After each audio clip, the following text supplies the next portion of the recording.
Mrs. Godicelli, ito na ang 2020 ni Sarah G. Welcome to Pinoy News Channel, latest showbiz updates. Ihatid namin sa inyo, pero bago po ang lahat, huwag kakalimutan mag-like, comment, at subscribe at i-share po ang video na ito. Finally, aabot na rin sa altar ang relasyong Sarah at Mateo. 30 si lalaki, 32 naman si babae. Matapos ang ilang taon na tahimik at low-publicized relationship, ibinulgar na finally ni Mateo sa social media ang kanilang much-awaited engagement.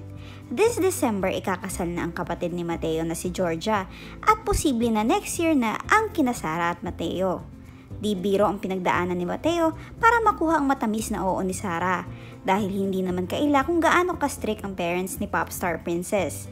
Pero dahil sa tiyaga at tunay na pagmamahal, ayan na finally, ang pinaka-inaantay ng lahat, engaged na sila. Happy ang buong pamilya ni Sarah including Mommy Divine syempre, family ni Mateo, mga kaibigan sa showbiz at buong social media sa naging announcement ni Mateo.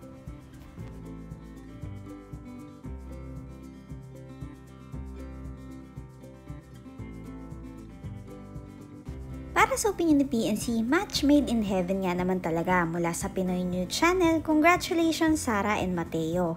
Maraming salamat sa inyong panonood mga ka-PNC. Huwag kakalimutan mag-like, comment, at subscribe at i-share po ang video na ito. Salamat po!